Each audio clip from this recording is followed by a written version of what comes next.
안녕하십니까. 오늘은 제 얘기를 말씀을 드리는 것이 아니라 어떤 유명한 분의 글 하나를 여러분에게 소개하겠습니다. 요새 우리나라에 101살 먹은 유명한 철학자 여러분 아시죠? 누구십니까? 김형석 연세대학교 명예교수입니다. 이분이 1919년 18년에 태어나셔서 올해 101살이에요. 유관순 언니가 서울에서 독립만세를 외치고 아우네장터에서 한 달 후에 독립만세를 외치던 그 시절에 태어나신 분입니다. 한 세대를 더 사신 분인데 아주 점잖고 과격한 말을 안 하시고 항상 중간에 있어서 통합을 위한 대화를 외치는 분인데 기가 막힌 글을 하나 썼어요. 제가 여러분에게 짧지만 전문을 읽어드리겠습니다. 국민들에게도 등급이 있다. 같은 하늘 아래 같은 공기로 숨을 쉬지만 국민들 격이 다르다. 첫째는 여러분에게 묻겠습니다.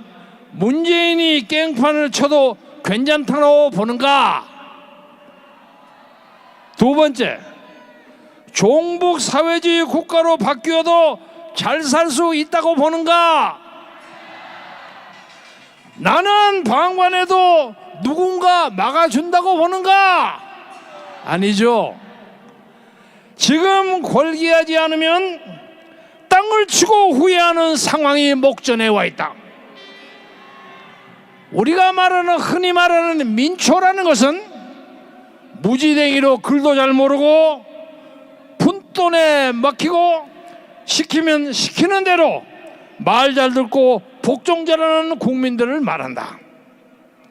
우리는 민초인가 아닌가?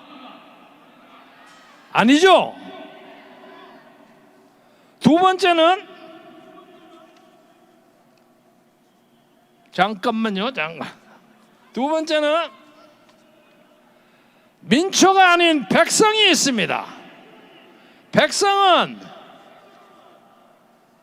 글자도 알고 무엇이 문제인가도 알지만은 속으로만 불만을 갖고 있고 표현하지 않는 계층이다.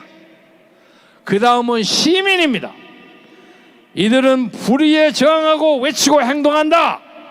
그리고 대안도 제시하고 찾아내는 계층들이 있는 것이다. 김형석 교수는 이렇게 묻습니다. 지금 대한민국은 전반적으로 망해가고 있다. 경제가 폭망하고 민생이 파탄나고 안보가 붕괴되고 외교가 실종되고 기업들이 사라지고 일자리도 사라지고 노조는 폭력배가 되고 주적 정은이에게 나라를 통치당하는 형상으로 주적에게 아부하고 주적 대변인 역할을 하고 있으며 퍼주기 선심 정책으로 재정이 바닥나고 이런데도 지지도가 가짜지만 47% 나는데 대한민국 국민은 아까 얘기하는 무지랭이 백성인가 민초인가 시민인가? 우리는 시민이 되어야 합니다. 740만의 인구 중에 200만이 저항하는 도시국가 홍콩은 분명히 시민들입니다. 홍콩 시민들은 범인 인도를 논의하는 것을 반대하다가 끝끝내 영지에서 시진핑에게 이겼습니다. 그들은 홍콩 통치 행정장관의 사임을 요구하고 있습니다. 1989년 프랑스 혁명을 프랑스 시민혁명이라고 부르는 것도 그 당시 프랑스 국민들이 왕권의 탄압에 과감하게 저항하고 행동한 것입니다. 이거 김형석의 글입니다. 스위스 국민들은 정부가 생활비를 월 300만 원 올려주겠다는 것을 국민투표에 붙이겠다.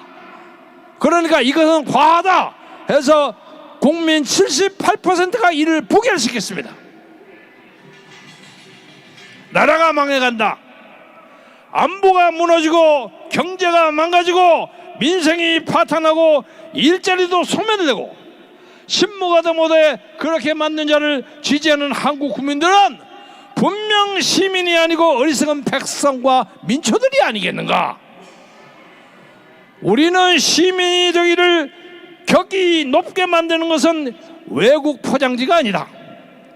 배웠다고 안다고 우기면서 하는 짓이 민초짓이라면 개나 돼지와 마찬가지다. 입고 먹고 쓰는 것은 세계적 수준이나 아무 생각 없이 무엇인지도 모르고 지낸다면 역시 개, 돼지들이다. 이제 마지막으로 갑니다. 나라가 망해서 가고 조국이 소멸되어 가고 침묵하고 안타까워하지 않는 사람들, 즉 개꼬리 3년 물어두면 쪽제비 털도 되지 않는다고 한다. 그렇게 치욕을 당하고도 변하지 않으니 홍콩의 조항을 보며 느끼지 못하고 행동하지 않는다면 정말 한심스러운 것이 아니냐. 진정 나라를 사랑하고 내 가족을 사랑한다면 국민들이여 더 늦기 전에 깨어 일어나자. 나라가 망한 후에 후회를 해본들 아무 소용이 없다. 내 후손을 위해서라도 여러분이 시민이 되기를 간절히 원한다. 어떻습니까? 101살 먹은 김영석 철학자가 하시는 말씀입니다. 왜 우리는 100살이 넘어서 인생을 마감하고도 나올 중에 있는 우리나라 원로에게 이렇게 피 터진 하소연과 충고를 드려야 합니까? 지금 우리나라는 막 퍼주기를 벌이고 있습니다. 오늘 아침에 보니까 LA에 사는 200만 우리 교포들이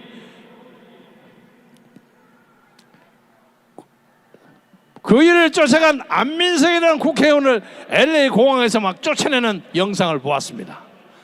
저는 그 안민석 의원이 한때 윤지호라는 영화배우 탤런트 가지고 돌아다니면서 각 교회 가면서 영웅처럼 환영하는 걸 보고 한때 윤지호가 진짜 영웅인 줄 알았어요. 그런데 멀리 떨어져 있는 우리 교포들이 그걸 다 알더라고요. 안민석이가 그냥 뭣도 빠지게 막 도망을 가더라고요. 아, 민심이 무섭구나, 이런 생각을 했습니다.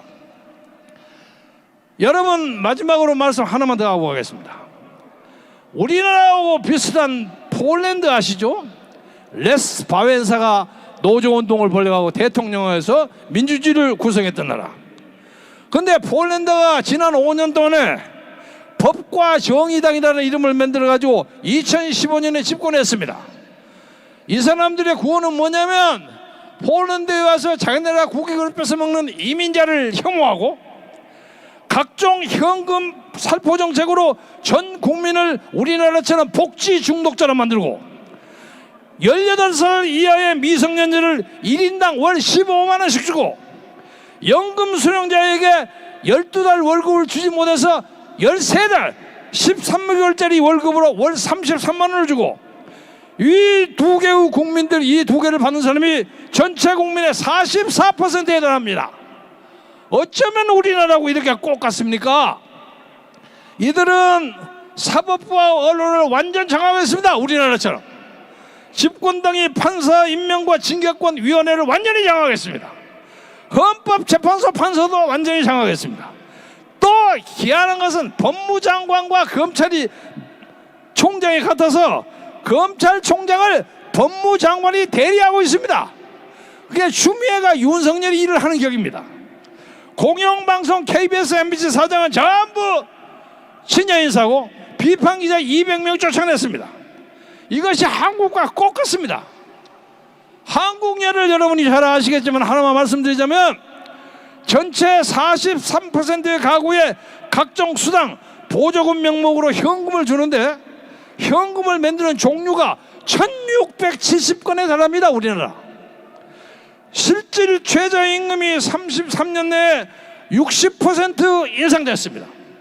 그리고 지속 불가능한 세금, 일종의 가짜로 적당히 일자리를 만드는 것이 매년 수십수씩 나갑니다. 정권의 주인 공수처를 만들었는데 이건 나치와 북한하고 비슷합니다. 선거법도 범여권에 유린합니다. 정권 비리를 수사하는 검사를 모조리 쫓아냈습니다. 헌법재판소, 공영방송 전부 저쪽 겁니다. 나라 이름만 바꾸지 폴란드인지 한국인지 구별을 할 수 없는 지경이에요. 여기 안상수 의원이 계시지만 자유한국당 이름을 미래통합당으로 바꾸자고 했으니까 자유를 슬그머니 빼먹어 버리셨는데 다행이에요. 이제 자유는 우리의 전배특권입니다. 그런데 통합을 한다고 해서 여기 계셔서 미안합니다만은 어제 거기에 가담했던 시민단체 대표들이 다 빠졌어요. 들러리만 세우고 아무것도 안 한다고 빠져서 그 사람이 전부 저희들에게 다 왔습니다. 이제 우리가 실질적인 야권과 시민단체의 총집합체입니다. 그래서 오늘 2월 29일 날 황교안 대표 등 많은 사람이 오신다니까 오는가 두고 봐야 되겠어요. 그러나 어떻든 간에 그 결과가 어떻든 간에 우리는 정광훈 목사와